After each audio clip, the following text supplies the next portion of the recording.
Darmish, any news on an attacking player for Arsenal? No, I mean, I know that our Arsenal fans will be, why haven't they signed a striker? We've got to remember, I think this has been influenced by the fact that a lot of other clubs are doing their business really, really early. That's not to say Arsenal shouldn't have done it early.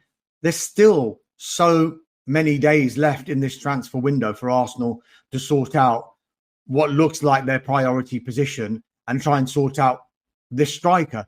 It's clear that they do want to bring one in. It's clear that at the moment, Benjamin Sesko and Victor Gyökeres are two of the ones that they have been looking at, two of the ones that they have been discussing internally, and whether they're looking at Gyökeres as almost like the ready-made guy to come in his mid to late 20s, been in England once before, albeit in the Championship, and then scored all those goals for Sporting, or whether they look at Benjamin Sesko and think, do you know what, early 20s, quite raw, but we've seen enough for him for us to believe that he's got a really, really high ceiling. So at the moment, it looks like a choice between those two, but maybe Arsenal are playing a clever game there and all of the attention has been on these two. Maybe there's another player that we haven't been talking about that Arsenal may be working on. But as far as we're aware, the information we're getting, it seems to be one of Sesko or Victor Gyökeres. And I can't stick my head out there. I mean,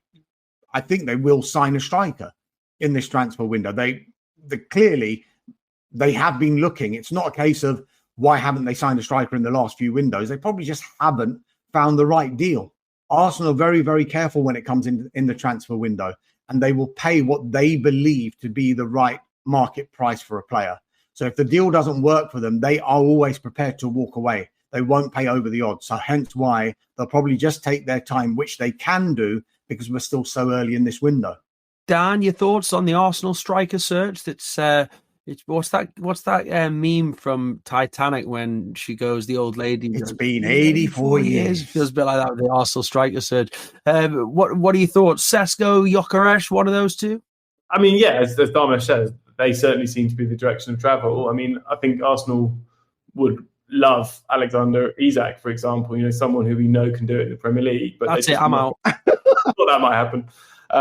But the good news is, Pete, they're just not going to be able to get him out of Newcastle. So, it looks like one of these players who perhaps, are both risks in their own way. As Darmish says, Gyökeres scored an enormous amount of goals for Sporting over the last couple of seasons and is in his prime. He's 27. He's got a bit of experience in English football, but you're never quite sure when you're buying a player from, say, the Portuguese league or perhaps the Netherlands, whether they're going to be able to adapt to the Premier League. And then Sesko, who's much more raw. I think he's 22, so there's a high ceiling there. But again, you're effectively bringing in a young player into a position where there's an incredible amount of expectation. If you're the centre forward for Arsenal, as Kai Havertz will testify, and you miss a big chance or you go a couple of games, without a goal, looking quiet, then there's a hell of a lot of scrutiny on you. So it's not an easy role to fill, but I do look at that and think Arsenal dropped the ball over the last couple of windows. I think I could make a pretty compelling case that the lack of a centre forward was the big reason they didn't go deeper in the Champions League and FA Cup and perhaps come closer to winning the Premier League or even winning the Premier League last season.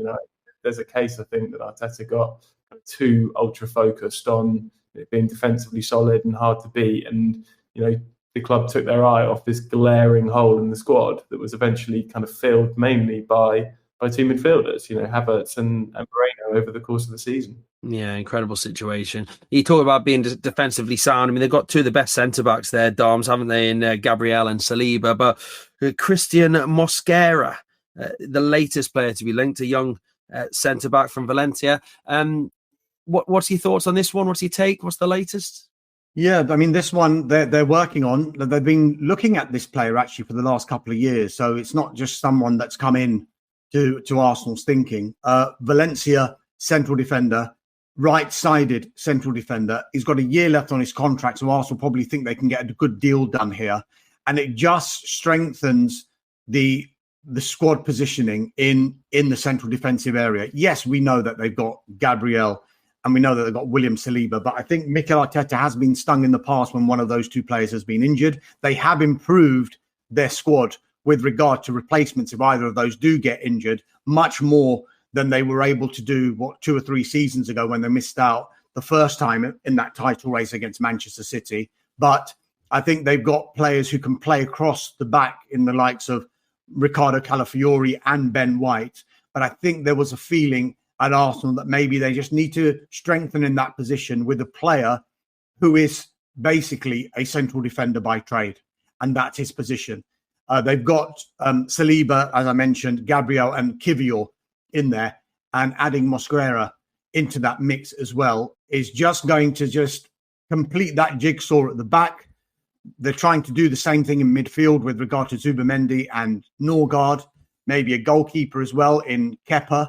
That one looks like it's going to happen. And then what we've been talking about in the last few minutes and in the last 500 transfer windows, fill in that gap in the number 9 position. And do you agree, Doms, that with Nørgaard arriving, Zubimendi about to sign on the dotted line, and is this spell the end for Thomas Partey?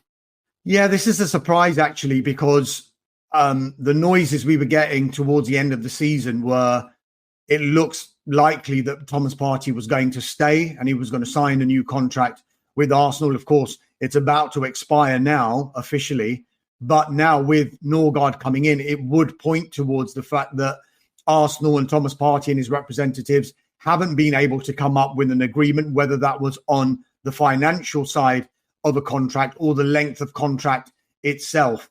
And we do know that there are a number of European clubs and clubs in Saudi Arabia who have approached Partey's representatives. So he has got a lot of options to weigh up. And maybe some of these other options were looking more attractive to Thomas Partey than maybe signing a new contract at Arsenal. So I think it would be a blow if, as likely, he is going to leave Arsenal. But I think they've acted quite shrewdly and quite quickly by kind of just getting this Christian Nørgaard deal really far up the line to try and get that sorted while Partey leaves. Deal with Brentford for the midfielder Christian Nørgaard, and the announcement of Martin Zubimendi continues to get ever closer, with the player in London finalising a deal. Nørgaard, lads, what do we think? Dan, were you surprised by this one? Impressed by what you've seen? Could he be a big player for Arsenal, or is he more of a squad player for you? I think the latter. I think he's more of a squad player, but I have been really impressed by him over the last 4 seasons in the Premier League. You know, he's grown in influence for Brentford. I think he's been a hugely important player for them. I mean, just to go back to Spurs, you know, he's obviously really close to Thomas Frank, who I think coached him before Brentford at Brøndby and possibly in the Danish youth setup as well. So, you know, I'd have been surprised if he's not been a name that Frank's mentioned to Spurs, but they're well stocked in there. But yeah, I think a canny signing for Arsenal. You know, they've lost Jorginho, who's very, very experienced in the Premier League. Looks like Partey, whose contract expires in a day or two, is not going to agree a new deal. So they're short of experience in there, even with Zubimendi coming in. And Nørgaard just offers a kind of consistency, a level of Premier League experience that Arteta clearly kind of values and wants in the side. You know, he's going to be a kind of player who will always do a sort of 7-8 out of 10 job for you. And I think Arteta clearly, you know, wants someone like that in the squad. The more I think about this one, the more it kind of makes sense. Like Jorginho leaving, of course, they need more experience in there. But also when you compare the Arsenal-Tottenham Hotspur situation, and as Dan said there, he probably